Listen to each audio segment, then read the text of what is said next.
Hi everyone, solution पढ़ रहे थे हम लोग कॉलिगेटिव प्रॉपर्टीज। उसमें से 3 कॉलिगेटिव प्रॉपर्टीज हम लोग पढ़ चुके हैं। Relative lowering of vapour pressure, elevation of boiling point and depression of freezing point. Osmosis और डिफ्यूजन के बारे में भी हम लोग डिस्कस किए थे लास्ट लेक्चर में। आज हम लोग पढ़ेंगे जो 4th कॉलिगेटिव प्रॉपर्टी है, ऑस्मोटिक प्रेशर। ऑस्मोटिक प्रेशर के बारे में पाई से डिनोट किया जाता है ऑस्मोटिक प्रेशर को। तो ऑस्मोटिक प्रेशर जानने से पहले हम लोग को ऑस्मोसिस का कंसेप्ट समझना होगा, जो ऑलरेडी हम लोग पिछला लेक्चर में देख चुके हैं, समझ चुके हैं। और क्या उसमें देखे थे एक बार ध्यान से समझना है कि यदि ऐसा कोई अरेंजमेंट है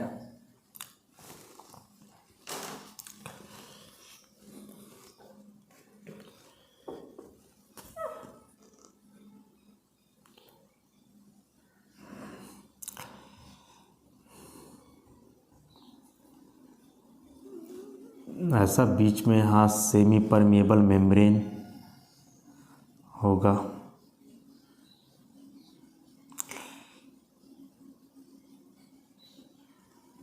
SPM। इस तरफ प्योर सॉल्वेंट कंसंट्रेशन ऑब्वियसली इसका कम होगा, लोअर कंसंट्रेशन। और इस तरफ सॉल्यूशन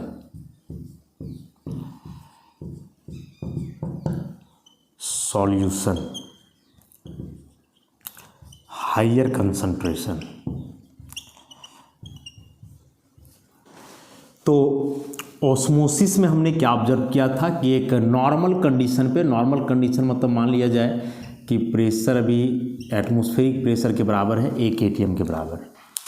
तो एक नॉर्मल प्रेशर पे यदि प्योर सॉल्वेंट और सॉल्यूशन मतलब 2 वैसे लिक्विड्स जिनका कंसंट्रेशन अलग अलग हो, एक दूसरे से सेपरेटेड हो सेमी परमिएबल मेम्ब्रेन से, तो सॉल्वेंट का मॉलिक्यूल्स अपने आप lower to higher concentration migrate करता है through this semi permeable membrane, and this phenomenon is called osmosis. इस फिनोमिनन को हम लोग क्या बोल रहे थे? ऑस्मोसिस। तो यह जो ऑस्मोसिस है एक स्पॉन्टेनियस फिनोमिनन है, लोअर टू हायर कंसंट्रेशन, जो कि एक नॉर्मल टेम्परेचर और प्रेशर में होता है। अब आप क्या करो कि सॉल्यूशन की तरफ प्रेशर को बढ़ाओ। सॉल्यूशन की तरफ प्रेशर को बढ़ाओ, कैसे बढ़ाओगे? तो कोई पिस्टन फिट कर लो यहाँ। ये मान लो कोई पिस्टन है, और जब आप इस पिस्टन को दबाओगे तो पिस्टन दबाने से प्रेशर डेवलप होगा सॉल्यूशन साइड, और जब इधर प्रेशर डेवलप होगा तो ये सॉल्यूशन के जो पार्टिकल्स हैं, बोथ सॉल्यूट एंड सॉल्वेंट, वे अपोज करेंगे इस सॉल्वेंट मॉलिक्यूल को जो ऑस्मोसिस के थ्रू इधर जा रहा है। तो हो सकता है कि इसका फ्लो थोड़ा कम हो जाए।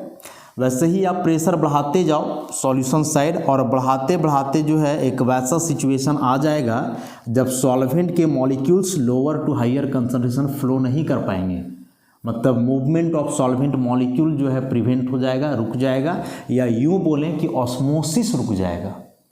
तो इस ऑस्मोसिस को रोकने के लिए जो इधर प्रेशर लगाया जाता है सॉल्यूशन की तरफ, that pressure is called osmotic pressure, pi. तो जब ऑस्मोटिक प्रेशर के बराबर प्रेशर लगा दोगे तो यह रुक जाएगा, ऑस्मोसिस रुक जाएगा। मतलब ना तो सॉल्वेंट मॉलिक्यूल इधर से इधर जा पाएगा और ना ही इस तरफ से इधर आ पाएगा। तो the pressure exerted by the, या फिर ऐसे बोलो कि the excess pressure applied on this solution side to just prevent the osmosis is called osmotic pressure. कि ऑस्मोसिस को रोकने के लिए सॉल्यूशन के तरफ लगाया गया एक्स्ट्रा प्रेशर ऑस्मोटिक प्रेशर के नाम से जाना जाता है, जिसको हम लोग पाई भी बोलते हैं, डिनोट करते हैं पाई से उसको। इसी ऑस्मोटिक प्रेशर का जो है दूसरे तरीके से डेफिनेशन भी है, और दूसरा तरीका ऐसे है हाइड्रोस्टैटिक प्रेशर के रूप में, कि जैसे मान लो ऐसा कोई फनेल लो जिसका बॉटम में यहाँ लगा हुआ हो SPM, ESPM है, और इधर प्योर सॉल्वेंट का मॉलिक्यूल, प्योर सॉल्वेंट है, और इसके अंदर भरा हुआ है सॉल्यूशन, यहाँ तक मान लो ऐसा। तो इस तरीके से भी इसको हम लोग डिफाइन कर सकते हैं।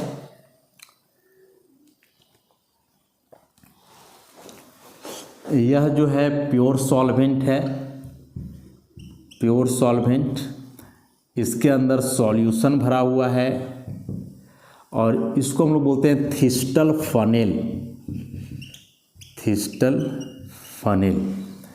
तो होगा क्या, क्या होगा इसमें कि सेमी परमिएबल मेम्ब्रेन से होते हुए प्योर सॉल्वेंट के मॉलिक्यूल जाएंगे इसके अंदर, और जब इसके अंदर जाएंगे तो यह लेयर इंक्रीज करेगा, ऐसे लेयर धीरे धीरे बढ़ेगा। तो लेयर जहाँ तक बढ़े, जैसे मान लो यहाँ तक बढ़ा, तो यहाँ से यहाँ तक का हाइट मान लो h। तो यह जो लिक्विड लेयर बढ़ रहा है, देखो ग्रेविटी के अगेंस्ट जा रहा है, ग्रेविटी ऊपर से नीचे खींचता है, जबकि यहाँ सॉल्यूशन का लेयर जो राइज कर रहा है वह नीचे से ऊपर राइज कर रहा है। तो यहाँ जो एक हाइड्रोस्टैटिक प्रेशर ऑपरेट होगा ग्रेविटी के अगेंस्ट, उसी को हम लोग ऑस्मोटिक प्रेशर बोलते हैं, पाई, जिसको लिखते हैं ρgh, जहाँ h हो गया इस कॉलम का height, g is the acceleration due to gravity, and ρ is the density of solution. तो दो तरीके से इसको डिफाइन कर सकते हैं हम लोग। एक तो पहला तरीका कि the extra pressure applied on the solution side to just prevent the osmosis is called osmotic pressure, and the another definition is the hydrostatic pressure developed on a solution separated from its pure solvent through semi permeable membrane under osmotic equilibrium is called osmotic pressure। कि solution के तरफ अपने आप जो एक hydrostatic pressure develop होगा। Hydrostatic कहने का मतलब हुआ कि ग्रेविटी के अगेंस्ट जो प्रेशर यहाँ पे काम करेगा, तो सॉल्यूशन में जो हाइड्रोस्टैटिक प्रेशर डेवलप हुआ, जो कि अपने सॉल्वेंट से सेपरेटेड है एक सेमी परमेबल मेम्ब्रेन से, तो उस प्रेशर को भी हम लोग ऑस्मोटिक प्रेशर के नाम से ही जानते हैं। फॉर्मूला देते हैं पाई बराबर ρgh, जहाँ ρ इस सॉल्यूशन का डेंसिटी है, सॉल्यूशन का जो इसमें भरा हुआ है, g हो गया एक्सेलरेशन ड्यू टू ग्रेविटी 9.8 जिसका वैल्यू होता है, and h is the height of this column जो कि राइज किया है ऑस्मोसिस के चलते। तो अब इससे हम लोग ज़्यादा क्लियर होंगे कि हमने बताया कि 1 atm प्रेशर जो है नॉर्मल प्रेशर, उस पर ऑस्मोसिस हुआ, ठीक। अब आपने क्या किया कि सॉल्यूशन की तरफ पिस्टन लगाया, पिस्टन लगा करके प्रेशर को बढ़ाया। तो बढ़ाने से पहले तो इसका फ्लो कम होगा, और प्रेशर बढ़ाते बढ़ाते एक वैसा स्टेज आएगा जब यह फ्लो कम्प्लीटली ब्लॉक हो जाएगा, रुक जाएगा, मतलब सॉल्वेंट के molecule lower to higher concentration नहीं जा पाएंगे, ऑस्मोसिस रुक जाएगा। और ऑस्मोसिस को रोकने के लिए इधर जो प्रेशर डेवलप होगा सॉल्यूशन की तरफ, that pressure is called osmotic pressure. तो यहाँ मान लो कि ऑस्मोटिक प्रेशर जो पाई है, सपोज 1.5 atm है, 1 atm तो पहले से था, मतलब 0.5 atm आप प्रेशर और लगाए तो ऑस्मोसिस जो है सो यहाँ से रुक गया। अब तीसरा केस, पहला केस में हम क्या देखें कि नॉर्मल प्रेशर था 1 atm, तो सॉल्वेंट का मॉलिक्यूल फ्लो किया। दूसरा केस कि जब आप 1.5 atm दिए तो ऑस्मोसिस रुक गया, सॉल्वेंट का मॉलिक्यूल फ्लो नहीं किया। तीसरा केस कि यदि आप greater than 1.5 atm pressure exert करो, इधर माने इधर जो आप प्रेशर लगाओगे वह pressure P greater than 1.5 atm, मतलब ग्रेटर देन ऑस्मोटिक प्रेशर। तो जब सॉल्यूशन के तरफ ऑस्मोटिक प्रेशर से भी ज़्यादा प्रेशर लगाया जाएगा, तो अब क्या होगा कि सॉल्यूशन साइड जो सॉल्वेंट के मॉलिक्यूल्स हैं, वे सॉल्वेंट के मॉलिक्यूल्स आने लगेंगे प्योर सॉल्वेंट साइड, ऐसा इस तरह से। मतलब अब जो सॉल्वेंट का फ्लो होगा वो हायर टू लोअर कंसंट्रेशन होगा, लेकिन ऐसा तब होगा जब सॉल्यूशन के तरफ आप ऑस्मोटिक प्रेशर से भी ज़्यादा प्रेशर लगाओगे। P ग्रेटर देन पाई, मतलब जो प्रेशर आप लगाओगे इधर वो ऑस्मोटिक प्रेशर से क्या होना चाहिए, ज़्यादा। तो जब सॉल्यूशन साइड ऑस्मोटिक प्रेशर से भी ज़्यादा प्रेशर लगाया जाता है तो solvent molecules higher to lower concentration flow करेंगे। जब इधर प्रेशर बढ़ेगा तो इधर तो दोनों है ना, सॉल्यूट भी है सॉल्वेंट भी है, तो आना तो दोनों इधर चाहेगा, लेकिन सॉल्यूट पार्टिकल तो अटक जाएगा, साइज बड़ा है, और सॉल्वेंट मॉलिक्यूल्स आसानी से जो है इधर आ जाएंगे। कहने का मतलब अब जो सॉल्वेंट का फ्लो होगा वो हायर टू लोअर होगा, मतलब ऑस्मोसिस का उल्टा। That's why this process is called reverse osmosis. इसलिए इस प्रोसेस को अब हम लोग क्या बोलने वाले हैं, रिवर्स ऑस्मोसिस, मतलब ऑस्मोसिस का उल्टा, रिवर्स ऑस्मोसिस, शॉर्ट में इसको हम लोग RO लिखते हैं। अब इस रिवर्स ऑस्मोसिस पर ही आधारित है, रिवर्स ऑस्मोसिस पर ही आधारित है desalination of sea water, desalination of sea water. समुद्र का पानी जो होता है, बहुत सारे सॉल्ट डिजॉल्व होते हैं, तो सॉल्ट को सेपरेट करने का एक तरीका है या रिवर्स ऑस्मोसिस। मान लो जो इधर सॉल्यूशन है वह सी वाटर है, सी वाटर कहने का मतलब हुआ कि सॉल्ट प्लस वाटर है, सॉल्ट प्लस वाटर है ऐसा। तो अब जब इस सी वाटर की तरफ आप ऑस्मोटिक प्रेशर से ज़्यादा प्रेशर एक्सर्ट करोगे तो क्या होगा कि जो वाटर के मॉलिक्यूल्स हैं वे सभी इस तरफ आएंगे। रिवर्स ऑस्मोसिस आना तो सॉल्ट का पार्टिकल भी चाहेगा, लेकिन वह होल में अटक जाएगा ना, साइज बड़ा है और अटक जाएगा तो इधर ही रह जाएगा। तो इस तरह से वाटर के सारे मॉलिक्यूल्स प्योर सॉल्वेंट साइड आ जाएंगे, मैंने प्योर वाटर साइड, और सॉल्ट के पार्टिकल सब इधर ही छन जाएंगे। इधर वाटर आउटलेट लगा होता है, वाटर आउटलेट, और इस वाटर आउटलेट से जो है आप पानी को बाहर निकालो यहाँ से ऐसा। तो इस तरह से वाटर्स जो है प्योर वाटर के मॉलिक्यूल्स वे सभी इधर आ जाएंगे और इधर से पानी जो है धीरे धीरे बाहर निकल जाएगा और सारे सॉल्ट जो है इधर छनते रहेंगे। तो इस तरह से सॉल्ट अलग और वाटर अलग हो जाएगा। तो इस रिवर्स ऑस्मोसिस के प्रिंसिपल के आधार पे हम लोग जो है सी वाटर का डिसैलिनेशन करते हैं। तो 3 केस बताए कि eight normal pressure the solvent molecules flow from a region of lower to higher concentration through SPM, and this phenomenon is called osmosis. When an extra pressure is applied on the solution side, the flow of solvent molecule stops, that is osmosis get prevent, and that pressure is called osmotic pressure, that is the pressure exerted on the solution side to just prevent the osmosis, osmosis को केवल रोकने के लिए, तो osmotic pressure कहलाएगा। But when या pressure greater than osmotic pressure is applied on the solution side, the solvent molecules start moving from a region of higher to lower concentration, and this phenomenon is called a reverse osmosis, and the principle of reverse osmosis is used for the desalination of salt water or sea water। जो water purifier होता है ना, Kent, देखोगे Kent में लिखा हुआ रहता RO, so this RO का मतलब हुआ रिवर्स ऑस्मोसिस। उसमें जो वाटर प्यूरिफाई होता है इसी प्रिंसिपल पर बेस्ड होता है, इसलिए उसको हम लोग क्या बोलते हैं, रिवर्स ऑस्मोसिस बोलते हैं। रिवर्स ऑस्मोसिस के नाम से उसको हम लोग जानते हैं। तो यहाँ से हम लोग देख लिए, ऑस्मोसिस भी देखे, ऑस्मोटिक प्रेशर भी देखे, और ऑस्मोटिक प्रेशर के बाद रिवर्स ऑस्मोसिस, और रिवर्स ऑस्मोसिस के बाद desalination of sea water, desalination of sea water. अब यह जो ऑस्मोटिक प्रेशर है इसका मेजरमेंट एक्सपेरिमेंटली किया जाता है बार्कली एंड हार्टली मेथड। बस याद रखना है मेथड को, होता क्या है उतना डिटेल में हम लोग को नहीं जाना है, लेकिन एग्जाम में मेथड तो पूछता है। ऑस्मोटिक प्रेशर एक्सपेरिमेंटली डिटरमाइन करने का क्या बताए, Berkeley and Hartley method. Experimental determination of osmotic pressure can be carried out by this method. अब इसमें हम लोग देखेंगे laws of osmotic pressure. Osmotic pressure के कुछ लॉ हैं, वान टॉफ के द्वारा मेनली प्रपोज किए गए थे। तो सबसे पहला इसमें है वान Hoff Boyle's law. Van't Hoff Boyle's law, van't टॉफ एक व्यक्ति का नाम है, बॉयल अलग है। बॉयल्स लॉ हम लोग class 11th states of matter में पढ़े हैं कि at constant temperature the volume of a gas is inversely proportional to pressure. तो V equal to K by P and PV equal to K, this is Boyle's law. Van't Hoff Boyle's law क्या बोलता है, तो osmotic pressure के लिए वान टॉफ जो एक law दिए, तो उन्होंने कहा कि एक कांस्टेंट टेम्परेचर पर किसी भी सॉल्यूशन का जो ऑस्मोटिक प्रेशर होगा पाई, वह डायरेक्टली प्रोपोर्शनल होगा उसके मोलैरिटी, C मोलैरिटी इंडिकेट कर रहा है, मोलर कंसंट्रेशन। तो at constant temperature the osmotic pressure of a solution is directly proportional to its molarity.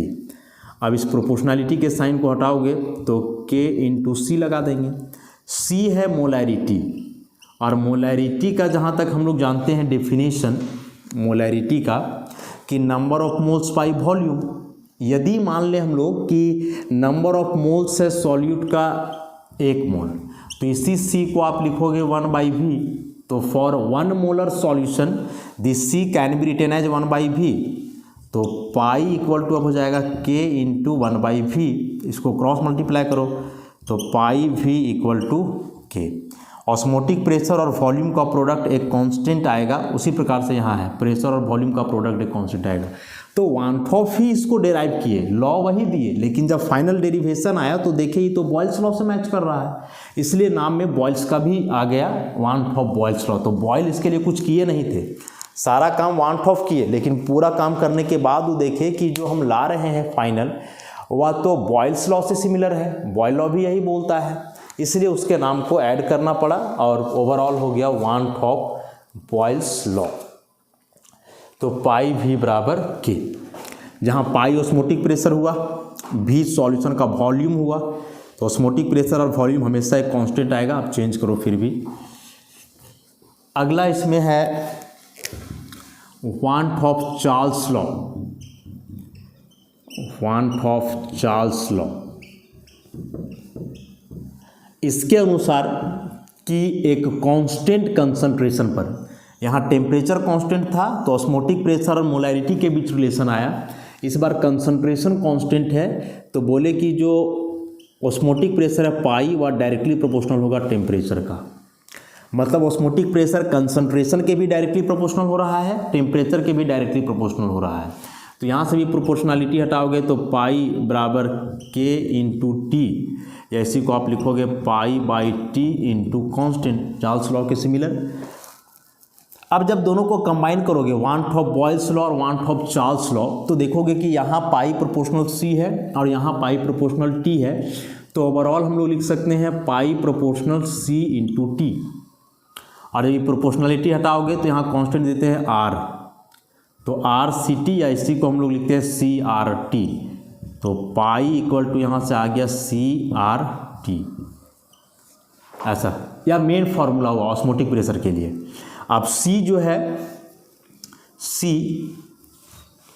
तो C को हम लोग लिखते हैं number of moles by volume, तो हो जाएगा पाई बराबर N/V/RT, तो यहाँ से हो जाएगा पाई V बराबर NRT, ऐसा, या सिमिलर है आइडियल गैस इक्वेशन PV बराबर NRT का। तो आइडियल गैस के लिए जो जो प्रॉपर्टी अवेलेबल थे या जो जो प्रॉपर्टी जाने गए हैं वे सारे प्रॉपर्टी इस टाइप के सॉल्यूशन के लिए भी जाना जाएगा ऑस्मोटिक प्रेशर से रिलेटेड जो है। तो यहाँ PV इक्वल टू NRT हुआ आइडियल गैस इक्वेशन, और इसमें एक हम लोग पढ़े हैं कि equal volumes of gases contain same number of moles, उसी प्रकार से यहाँ हो जाएगा कि equal volume of solution contain equal number of moles of solute particles, ऐसे करके इसको हम लोग समझ सकते हैं। तो यह हुआ law of osmotic pressure, van't Hoff Boyle's law और वानथॉप चार्ल्स लॉ, कि इफ टू और more solutions have the same osmotic pressure at a given temperature their same volume will have equal number of moles of solute, कि दो या अधिक solution का यदि osmotic pressure same है तो उसके सेम वॉल्यूम में सॉल्यूट का नंबर ऑफ मोल्स क्या होगा, इक्वल होगा। तो अब जो यहाँ से आया मेन फार्मूला पाई बराबर CRT, इससे हम लोग आगे बढ़ेंगे।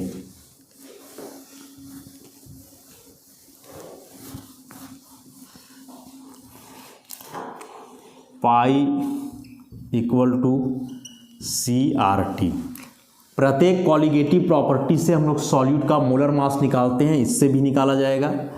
तो लिखेंगे इसको पाई बराबर NB/V/RT, पाई NB को आप लिखोगे WB/MB और यहाँ R इंटू टी। तो जब आप MB निकालोगे तो MB इक्वल टू जाएगा WB into R into T by pi into V।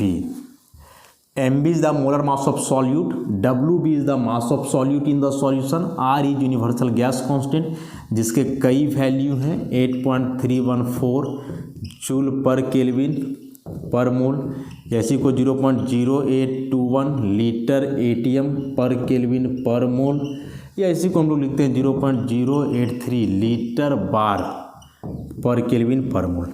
And T is the temperature, pi is the osmotic pressure and V is the volume of solution. तो इसके मदद से जो है हम लोग कैलकुलेट कर सकते हैं सॉल्यूट का मोलर मास। तो यह चारों कॉलिगेटिव प्रॉपर्टी हुआ, और इस चारों कॉलिगेटिव प्रॉपर्टी के आधार पे कैसे हम लोग मोलर मास कैलकुलेट करते हैं सॉल्यूट का, उसको भी जो है हम लोग देखे। Desalination of sea water, reverse osmosis वगैरह भी सब हम लोग देख लिए। अब इसमें एक टर्म है biological significance of osmosis, biological significance of osmosis.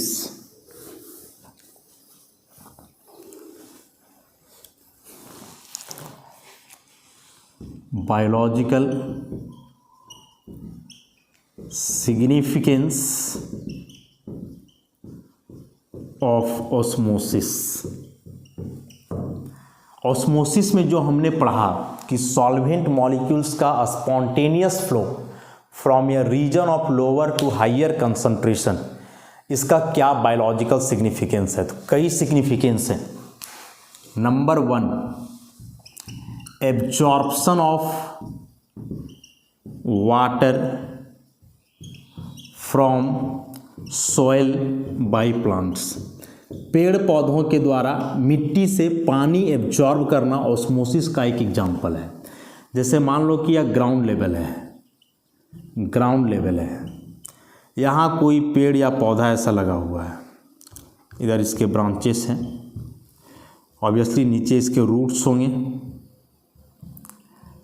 अब ग्राउंड लेवल में भी तो वाटर है, ऐसे करके यहाँ लिक्विड्स हैं, वाटर। और पेड़ पौधा यदि जीवित है तो हर जीवित सेल के अंदर एक लिक्विड होता है जिसको हम लोग सेल फ्लूइड बोलते हैं।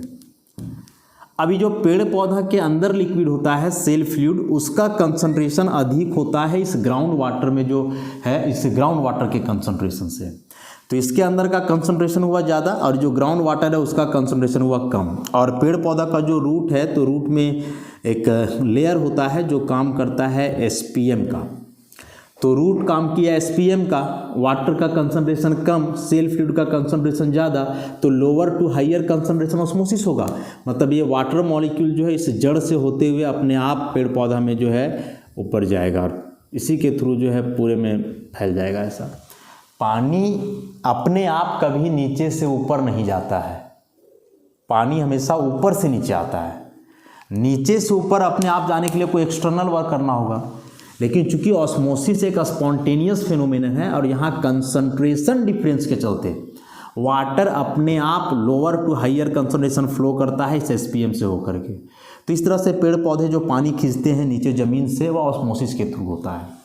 अब यह पौधा जहाँ लगा हुआ है वहाँ क्या करो कि बहुत ज़्यादा उर्वरक मिला दो, एक्सेस फर्टिलाइजर, एक्सेस फर्टिलाइजर। अब जब बहुत ज़्यादा यहाँ उर्वरक मिला दोगे तो क्या होगा कि ग्राउंड वाटर के साथ मिल करके वो बनाएगा कंसंट्रेटेड सॉल्यूशन। तो इस बार ग्राउंड वाटर का कंसंट्रेशन हो जाएगा ज़्यादा और इस सेल का जो था वही, तो इसके तुलना में अभी हो जाएगा कम। तो अब सेल फ्लूइड का कंसंट्रेशन कम, ग्राउंड वाटर का कंसंट्रेशन ज़्यादा due to excess addition of fertiliser. तो इस बार ऑस्मोसिस में क्या होगा कि अब पेड़ पौधा का पानी सारा ज़मीन में आएगा और इस तरह से पेड़ पौधा कंप्लीटली डिहाइड्रेट कर जाएगा, सूख जाएगा, मर जाएगा।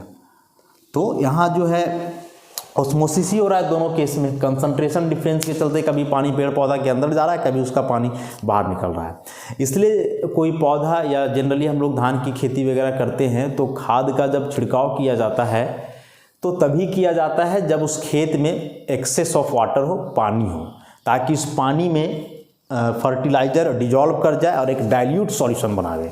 सूखे खेत में आप खाद छिड़कोगे तो पेड़ पौधा मर जाएगा अब मरने के पीछे कारण क्या हुआ कि यदि सूखा खेत है, आप वहाँ खाद छिड़के तो वह मॉइस्चर से कंबाइन करके एक कंसनट्रेटेड सॉल्यूशन बनाएगा, और कंसनट्रेटेड सॉल्यूशन बनाएगा मतलब वो पौधा के अंदर जो लिक्विड है उसके तुलना में ज़्यादा कंसनट्रेशन होगा इस फर्टिलाइजर के सॉल्यूशन का, तो उस पौधा का सारा पानी जो है नीचे चला जाएगा, डिहाइड्रेट हो जाएगा, पौधा सूख जाएगा और मर जाएगा। तो ऑस्मोसिस यहाँ एक इम्पॉर्टेंट रोल प्ले करता है। उसी प्रकार से जब हम लोग आम का अचार बनाते हैं तो उसमें क्या प्रोसेस होता है। सेकेंड नंबर का जो एप्लीकेशन है इसका, कि जब आप आम का अचार बनाते हो पिकल्स, क्या है उसमें प्रोसेस कि एक ब्याम लिए आप शीशा का कंटेनर और इसमें कच्चा आम का छोटा छोटा टुकड़ा करके आप रख दिए, और रखने के बाद आप क्या करोगे कि इसमें सॉल्ट छिड़क दोगे। ऐसे सॉल्ट छिड़क दिए आप, इसमें सॉल्ट है NaCl। अब NaCl का एक बहुत बड़ा प्रॉपर्टी है कि यह मॉइस्चर एब्जॉर्ब करता है। बरसात के समय आप क्या करो कि नमक जिस कंटेनर में उसका ढक्कन खोल के छोड़ दो, देखना वो मॉइस्चर एब्जॉर्ब कर लेगा और नमक गीला हो जाएगा। तो मॉइस्चर एब्जॉर्ब करने का टेंडेंसी होता है नमक में। तो क्या होगा कि जब इस व्याम में आप कच्चा आम को काट करके ऐसे डालोगे और नमक छिड़कोगे तो यह नमक जो मॉइस्चर है इसके अंदर उससे कंबाइन करेगा और कंबाइन करके एक वेरी कंसनट्रेटेड सॉल्यूशन बनाएगा। तो देखोगे कि थोड़ा देर के बाद इसके अंदर अपने आप लिक्विड आ जाएगा, तो मॉइस्चर जो एब्जॉर्ब किया नमक उसके चलते। तो यहाँ बना है कंसनट्रेटेड सॉल्यूशन, मतलब हाईली कंसनट्रेटेड, कंसनट्रेशन बहुत ज़्यादा। चूँकि आप कच्चा आम लिए हो तो कच्चा आम के अंदर भी लिक्विड होगा ना, लेकिन उस लिक्विड का जो कंसनट्रेशन है वो होगा कम, और आम का जो लेयर है आउटर वो काम करता है SPM का, तो इसके अंदर के लिक्विड का कंसनट्रेशन कम, आउटर लेयर काम किया SPM का, और बाहर के सॉल्यूशन का कंसनट्रेशन ज़्यादा। तो यहाँ भी ऑस्मोसिस होगा, लोअर टू हाइयर, आम का सारा पानी इससे बाहर निकल जाएगा, और तुम ऑब्जर्व करोगे कि धीरे धीरे कुछ दिन में जो है इसमें लिक्विड का लेयर बढ़ते जाएगा। कहाँ से आया पानी, तो आम वाला पानी बाहर निकल गया, और आम जो है सब सिकुड़ जाएगा। अब सारा आम सिकुड़ गया, उससे पानी बाहर निकल गया, तब जो पानी व्याम में आया इसको या तो आप सुखा दो या वहाँ से अलग कर दो, और उसके बाद फिर इसमें मसाला वगैरह मिला करके अचार बनाओ। पानी इस आम से निकालना ज़रूरी होता है ताकि यह अचार जो बहुत ज़्यादा दिन तक ख़राब ना हो, गले सड़े नहीं, क्योंकि सुखाने के बाद इसमें हम लोग मसाला और क्या बोलते हैं तेल वगैरह डाल करके इसको प्रिजर्व करते हैं, रखते हैं। तो मसाला और तेल एक तो स्वाद बढ़ाता है, दूसरा प्रिजर्वेटिव का भी काम करता है, उसको ख़राब होने नहीं देता है। तो जो अचार बनाने का प्रोसेस है ये भी किस पे डिपेंड किया, या किसको इन्वॉल्व कर रहा है, तो ऑस्मोसिस को। उसी प्रकार से कुछ लोग होते हैं जो नमकीन खाने के बहुत ज़्यादा शौकीन होते हैं, सॉल्टी फूड खाने के।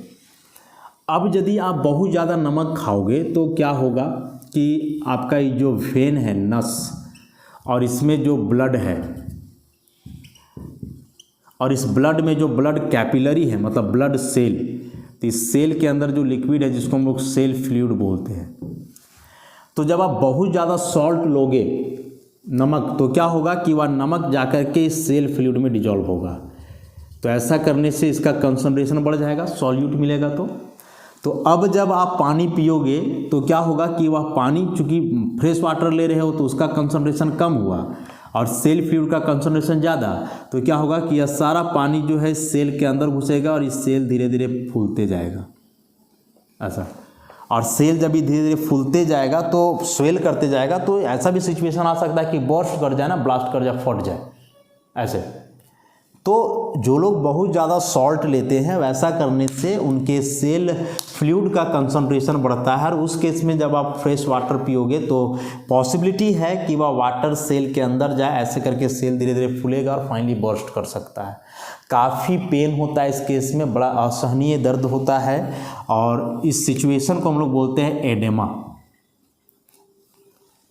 Swelling of cell is called oedema. और क्यों फूल जाता है सेल, तो ये कंसंट्रेशन में अंतर आ जाता है इसीलिए। तो आजकल हम लोग देखते ही या जनरली लापरवाही बरतते ही हैं हम लोग, जितना ये सब जो है कुरकुरे लेज वगैरह ये सभी सॉल्टी फूड हैं, और ख़ास करके हम लोग बच्चों के लिए ये ज़्यादा प्रीफर करते हैं। खुद तो नहीं खाते हैं, लेकिन छोटा बच्चा है, रो रहा है, तो चलो कौन इसको इतना चुप कराते चलेगा, दे दो एक पैकेट कुरकुरे, खाएगा अपना। और कुरकुरे उसको खिला रहे हो आप लगातार, कुरकुरे हो, मैगी हो, नूडल्स हो, ये सभी सॉल्टी हैं। अब उसमें यही होगा कि जा करके वह सॉल्ट डिजॉल्व करेगा, तो यह सिचुएशन अभी नहीं तो कुछ साल के बाद तो आना ही है। और बहुत ज़्यादा सॉल्ट लेने से यदि ऐसा हुआ सेल वगैरह स्वेल किया तो सिचुएशन काफ़ी क्रिटिकल हो जाता है आगे। या फिर बहुत ज़्यादा सॉल्ट लेने से ब्लड प्रेशर भी हाई होता है, बीपी। और ब्लड प्रेशर या तो बहुत हाई हो या बहुत लो, दोनों केस में एक ही परिणाम आता है, हार्ट अटैक, जो कि पता नहीं चलता, अचानक से आ जाएगा। इसलिए बचना चाहिए सॉल्टी फूड को लेने से, बहुत ज़्यादा, ज़रूरत से ज़्यादा नहीं। जब आपका ब्लड प्रेशर काफ़ी कम होगा तो चक्कर आने लगता है, घूमने लगता है माथा, तो उस केस में जब आप हॉस्पिटलाइज्ड हो गए ना, तो डॉक्टर सबसे पहले आपको सेलाइन वाटर चढ़ाएगा। सेलाइन वाटर मतलब सॉल्ट वाटर, ताकि बीपी आपका नॉर्मल हो। तो उससे बेहतर है कि आप खुद एक गिलास नमक घोल करके पी जाओ पानी में, या कुरकुरे खा लो 1 पैकेट, वैसे भी ठीक हो जाएगा। तो वैसे कई तरीका हुआ इसका। खैर, यहाँ भी ऑस्मोसिस ही जो है रोल प्ले कर रहा था। उसी प्रकार से जो विल्टेड फ्लावर्स होते हैं,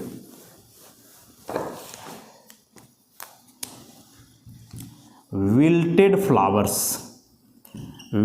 फ्लावर्स हम लोग बोलते हैं फूल के खिलने से पहले का स्टेज, जिसको कली बोला जाता है। तो जो लाल वाला फूल होता है ना, उड़ुल फूल जिसको हम लोग बोलते हैं, तो वह कली के रूप में जब रहे, जब पूरा खिला हुआ ना हो, तो उस कली को तोड़ करके आप फ्रेश वाटर में डाल दो, देखोगे कुछ देर के बाद वह फूल खिल जाएगा। क्यों? क्योंकि ऑस्मोसिस के थ्रू वह वाटर उस फूल का जो सेल फ्लूइड है उसके अंदर घुस जाता है और वह धीरे धीरे फैल जाता है।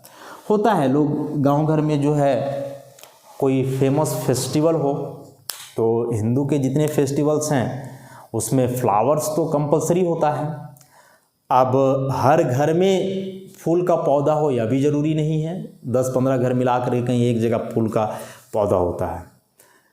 तो लोग क्या करते हैं, जो चालाक लोग होते हैं, कि रात में ही या शाम में ही जब वह फूल का कली बनता है ना, उसी समय तोड़ करके उसको रख लेता है कि सुबह उठे पता नहीं मिलेगा कि नहीं मिलेगा, काहे कि बहुत लोगों का ज़रूरत है, हो सकता है हमसे पहले कोई उठ के जाए फूल तोड़ ले। तो कुछ चालाक लोग क्या करते हैं कि रात में ही या शाम में ही उसके कली को तोड़ करके रख लेते हैं, वैसे ही छोड़ देते हैं या पानी में डाल करके। दोनों केस में देखोगे कि सुबह होते होते वह फूल खिल जाता है। वैसे ही छोड़ दोगे तो मॉइस्चर को एब्जॉर्ब करेगा, फ्रेश वाटर में डाल दिए तो और तेज़ी से खिलेगा, वाटर ऑस्मोसिस के थ्रू उसके अंदर चला जाएगा। तो यह जो कली है फूल का, तो वह कंप्लीटली एक खिला हुआ फूल बन रहा है। तो यहाँ भी क्या रोल प्ले हो रहा है, ऑस्मोसिस। उसी प्रकार से आप सब्जी के दुकान में जाते होगे तो देखते होगे कि जो सब्जी वाला है वह लगातार सब्जियों पे पानी छिड़कते रहता है। इसलिए नहीं कि सब्जी बेहोश है तो उसको होश में ला रहा है, नहीं, ऐसा नहीं होता है। एक्चुअली है क्या ना कि सब्जी वैसे ही रखा हुआ है तो वह लगातार एटमॉस्फेयर में वाटर लूज करता है, उसके अंदर जो है लिक्विड, तो वैसे वह मुरझा जाता है। देखने में लगता है कि कई दिन पहले का है, हम लोग नहीं खरीदना चाहते हैं वैसे सब्जियों को। इसलिए क्या करता है सब्जी वाला कि लगातार उस पर पानी छिड़कते रहता है। पानी छिड़कने से क्या होता है कि वह पानी ऑस्मोसिस के थ्रू सब्जी के अंदर घुसता है और वह तरोताज़ा देखने में लगता है कि जैसे अभी का ही हो, और फिर उसको हम लोग आसानी से खरीद लेते हैं। तो यहाँ भी जो है ऑस्मोसिस ही एक इम्पॉर्टेंट रोल प्ले कर रहा है। सब्जियों को हरा भरा रखना हो, कली को फूल बनाना हो, और उसी प्रकार से अगला preservation of meat and fruits. जैसे मान लो मीट, चिकन है, चिकन को अभी आप कट किए छोटे छोटे पीस में, लेकिन आपको अभी खाना नहीं है, कुछ कारण से थोड़ा देर बाद इसको बनाना है, तो मीट को वैसे ही आप छोड़ दोगे तो क्या होगा, ख़राब हो जाएगा ना, बैक्टीरिया लग जाएगा, इसमें बदबू आने लगेगा, ख़राब हो जाएगा। तो इसको प्रिजर्व करने का 2 तरीका है। एक तो आप इसमें मसाला लपेट के छोड़ दो, और यदि मसाला तैयार करने का समय नहीं है तो आप क्या कर सकते हो कि इसमें सिंपली सॉल्ट छिड़क करके छोड़ सकते हो। यह सॉल्ट क्या करता है कि मीट के ऊपर जो सरफेस पे है लिक्विड, उससे कंबाइन करके कंसनट्रेटेड सॉल्यूशन बनाता है। अच्छा, तो अब ये जो मीट है इसके सरफेस पे एक सॉल्ट का कंसनट्रेटेड सॉल्यूशन है। अब जब बैक्टीरिया यहाँ बैठेगा इसको ख़राब करने के लिए, तो बैक्टीरिया एक लिविंग सेल है, उसके अंदर भी फ्लूइड होता है, सेल फ्लूइड। तो बैक्टीरिया के अंदर जो सेल फ्लूइड है उसका कंसंट्रेशन कम और जो मीट के सरफेस पर सॉल्यूशन बना है इसका कंसंट्रेशन ज़्यादा, और बैक्टीरिया का जो लेयर है स्किन खुद एसपीएम का काम करता है। तो जैसे ही यहाँ बैक्टीरिया बैठेगा तो इसके अंदर का liquid lower to higher concentration osmosis के थ्रू सारा बैक्टीरिया का लिक्विड बाहर निकल जाएगा, बैक्टीरिया डिहाइड्रेट कर जाएगा और मर जाएगा। तो बैक्टीरिया मर जाएगा तो फिर मीट को ख़राब नहीं करेगा। अभी नहीं सोचना कि बैक्टीरिया मर जाएगा तब तो और ज़्यादा महकेगा, नहीं। बैक्टीरिया है लेकिन मरा हुआ है तो क्या नुकसान है। जैसे आतंकवादी है लेकिन मरा हुआ आतंकवादी है तो क्या दिक्कत है उससे।